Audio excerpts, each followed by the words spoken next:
Hey guys, Grifton here, and today I want to talk about bear tanking in the pre-patch and what changes you should expect. Before we get started, please take the time to like and subscribe as it truly does help me out. Okay, so you're a tank in TBC and Wrath pre-patch drops. What happens? Well, a lot. So I broke down all the big changes you need to worry about so you'll be prepared. Though there aren't any new spells for bears, there are changes to some spells that will affect you, so let's just go over those first. Now first up we have Barkskin. It can now be used in bear form.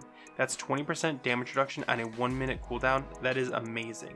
And you should either macro it into something or try to use it as often as you can because you can. Secondly, we have Swipe. Now hits all targets in front of you instead of just the 3. We will talk about the implications of this later, so just keep an eye out. The third and final change is Challenging Roar is now only 3 minutes, so now you don't have to hesitate on using it. If you're losing threat, just use it. 3 minutes is nothing. There are other small changes, but those are the ones that will immediately affect tanking. And let's just go ahead and move on down to the talent tree. So the rest of the big changes are actually going to come from the talent tree. The talent tree for a level 70 feral tank will look something like this, and I'm going to go over them as I work down the tree. So first, there's Survival Instincts. This is essentially Last Stand. Great to use when you're anticipating a big amount of damage or if your health is low and don't know if your healer will be able to keep you up. Note, this is a much bigger boost than Nightmare Seed or any trinket ability, and it scales. So with 20k health, which is pretty common at level 70, you're going to see a 6,000 health increase compared to Nightmare Seed's 2,000. Next talent of note is Natural Reaction, which is a helpful talent at 70 as your dodge is likely dipping into the high 70s, and on trash pulls possibly causing a bit of rage starvation. This little bit of rage on each dodge will help a lot with those big AoE pulls we're going to be able to do now. Now, Survival of the Fittest isn't new, but it has changed. Instead of 3% crit immunity, it's giving ferals 6%, which means it's enough on its own to put you over the crit cap, which means you no longer need resilience or defense gear. I want to take a quick second to point out that resilience has about 0 value in PvE, but defense still gives dodge and miss, so don't just toss it, but be aware that the crit immunity it offered is gone.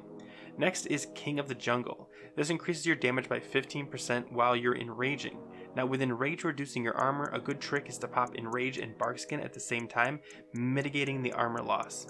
Now Mangled has changed a bit too. The Mangled debuff lasts 1 minute now instead of like the 12 or 15 seconds it did before, or if it was even that long.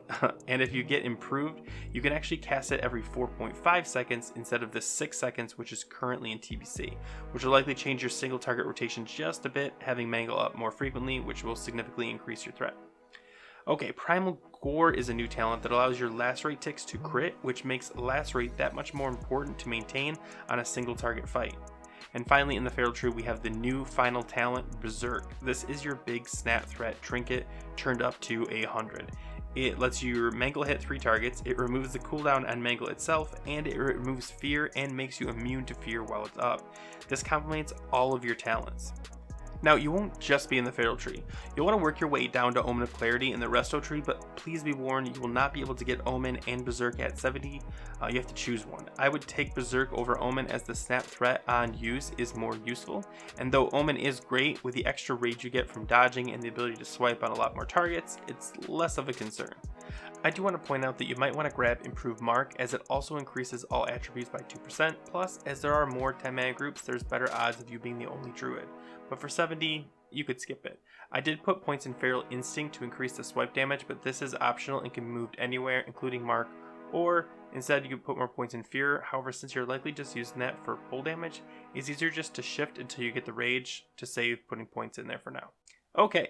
So we have the spell changes, talents, but we still have glyphs. If you have never experienced glyphs before, they are modifications you can add to spells for extra customization.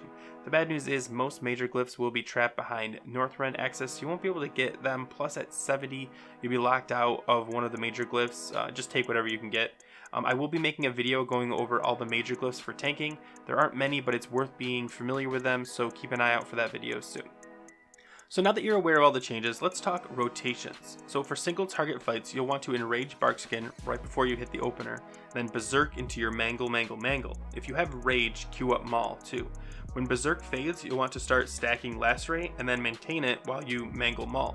And if you have Mangle on CD and Lacerate is fully stacked and you still have extra Rage, feel free to swipe. This honestly isn't much of a change from what you're doing now, except Mangle will be up 1 GCD earlier and you can use Enraged Barkskin every minute for more damage. Now for multi-target fights, you would do the same Enraged Barkskin opener into Berserk, and you're going to want to Mangle Tab, Mangle Tab. Now if there are more than 5 targets, you may want to mix in Swipe to ensure threat on every mob, and once Berserk is down, you'll want to just do Swipe Maul Tab, Swipe Maul Tab. If you skip Berserk, it'll just be Swipe Maul Tab the whole time, mixing in Enraged Barkskin when you can. Okay, so now you know the spell changes, the talent changes, glyphs, and the new rotations. I hope this prepares you for Wrath Prepatch and you're not caught off guard. If I missed something you want me to talk about, go ahead and leave it in the comments and maybe I'll make a follow-up video. Thanks for watching, guys, and as always, take care.